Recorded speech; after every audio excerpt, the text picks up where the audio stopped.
Once upon a time, I worked on cruise ships in the entertainment department. One of our main tasks was to set up and take down the sets for the theater every night, like this. And I say we did that at night because we usually started around 10, weren't done until about 12 p.m., and we weren't allowed off shift until the set was finished. Now, I was on a new ship. I was unfamiliar with the build we were doing that night, and as we were building, I felt quite unsafe in the middle of large pieces of set being moved around all around me. So I took a step back to the edge of the stage in order to kind of take the whole thing in as a big picture and see where things were moving so I could be more help in the future. Now, my supervisor saw me standing at the edge of the stage and came over, asked what I was doing, said, I'm trying to get out of doing the work. And I said, no, I feel really unsafe. I just want to take everything in so I can help more. But when I'm in the middle of it, I feel like I'm gonna get hurt. Now, this quickly escalated into words and then yelling in front of the whole team, which did negatively affect my working relationship with the supervisor for the rest of the time we worked together, about 3 months on that contract, and then again on another cruise ship when we had to work together again. Now, I spent years letting my emotional intelligence get the better of me in the workplace, negatively affecting my interpersonal relationships and opportunities. Goldman says that emotional intelligence is recognized as a major concept in the workplace because it has a significant impact on performance and organization success. Today, I'm going to tell you how I turned that around for myself, how we can use emotional intelligence to foster better workplace relationships and have a more positive effect on our day-to-day. Now, think of a time when you let your emotions get the better of you in work, at work. Maybe you were frustrated by a client or ticked off by a coworker. You might have wanted to say, get out or F off, but you showed emotional intelligence and likely smiled, walked away, or went and got a supervisor. Expanding on our base knowledge of emotional intelligence can lead to better interpersonal relationships with coworkers, clients, and even yourself. Now, to get us started, I'm going to speak on the vocabulary that we use while expressing our emotions and how that will help expand your ability to communicate clearly. A large emotional vocabulary will help you express your emotions more constructively to your coworkers and in a professional manner, which can lead to better conflict resolution as well. Heidenberg and Heidenberg did a study on young students, grade 1 and kindergarten students, where they took a survey of the students asking how confident they felt in expressing their emotions clearly and how much conflict was going on in the classroom. They asked both the students and the teachers. They then went into a weekly class for a few weeks on words they could use to express their emotions and how to use I, we statements, things of this nature. Now, at the end of the study, they took another survey of the teachers and students, and there was a significant increase in the confidence of expressing their emotions, as well as the conflict resolution was done more quickly and was less likely to lead into verbal aggression from the students. Now, most adults, like these students, can have positive outcome from expanding on their emotional vocabulary. When we're in a workplace, it would not be deemed appropriate to say, I'm angry,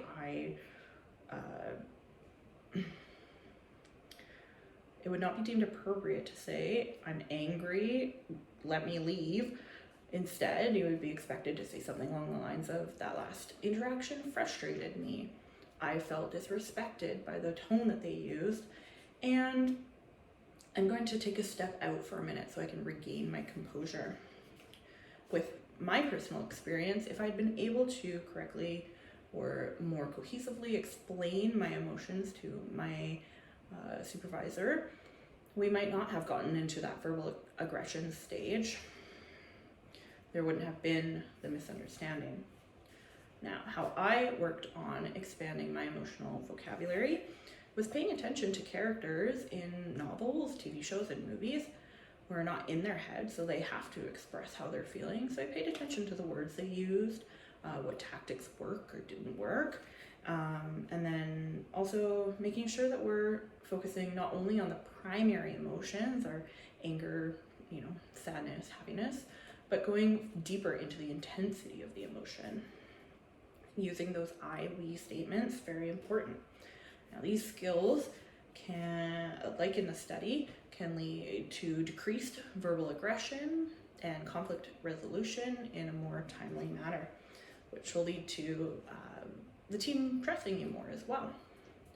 So now that we've covered emotional intelligence in our relationships with coworkers, how does emotional intelligence reflect on our relationships with the clients as well? When dealing with clients, we can use emotional intelligence to gain their trust, which will lead to satisfaction, more client satisfaction more efficiently. So in my personal experience on the cruise ships, there wasn't necessarily a direct client that I was working for, but if you can think of the company itself as an indirect client of our work, the outcome was pretty poor. We took longer to complete the task, they had to pay us more for our time, and overall it negatively affected the team morale. So Wang and her associates did a study on emotional intelligence in doctors. They found that doctors with higher emotional intelligence had higher job satisfaction, led to less burnout, and that those two things directly correlated with the patient satisfaction as well. In our current world of online shopping and flooded markets and a decreasing economy, the emotional intelligence with your clients could make the difference of them choosing your business or your skills over somebody else's. Keeping a calm emotional level,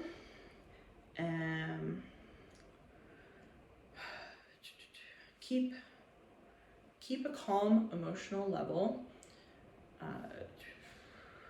Do not give in to emotional contagion. Doing this emotional labor can lead to better client relationships and overall higher client satisfaction, as well as, in the end, higher profits. Now, the final piece of our emotional intelligence pie is yourself. We've already talked about how emotional intelligence has a direct line to job satisfaction and less burnout, but how else might it positively affect your day-to-day? Emotional intelligence will lead to less debilitative emotions and higher self-confidence. With my experience, the day after I got into the fight with my boss, I felt horrible. I regretted my actions. I knew that it would have a negative effect with my ability to move forward in the company, and my self-talk the next day was horrible. I used words like uncontrolled, immature, and idiot. But along with my emotional intelligence, my self-confidence has grown as well. I've been able to correctly identify and communicate my emotions, and now I know that I am controlled and mature and smart. This turn of negative thinking into positive reinforcement has led to a self-fulfilling prophecy of my self-confidence building and my ability to communicate my emotions. Now, having more confidence at work can only lead to feeling more comfortable in the job that you do. It can lead to feeling more comfortable taking on responsibility and inspiring trust, once again, between you and the team. for you to be able to handle your emotions in a stressful situation. So now that we've talked about that, we're going to pull everything back together. Emotional intelligence is integral to all relationships, but it has a unique correlation to interpersonal workplace relationships. Coworkers and kindergarten students need accurate vocabulary in order to express their emotions and have a positive effect on timely conflict resolution. With clients, emotional intelligence will lead to a more trusting relationship and overall higher client satisfaction. And within ourselves, it brings out confidence, which is a sought after trait when looking at promotions. And not only that, but we've shown it will correlate with the higher job satisfaction and less burnout. I hope that you were able to learn a little bit from my mistakes, just as I did in the past. Emotional intelligence can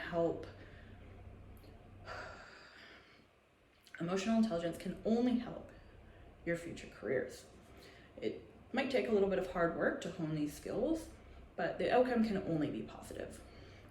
We did not work on the cruise ships much longer after this particular period. Sorry, I forgot to show the results of the doctor's study there.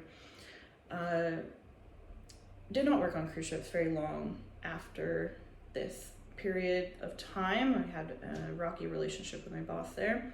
But if I had had the emotional intelligence at the time to properly express my emotions, then I might be cruising the Caribbean in this very moment.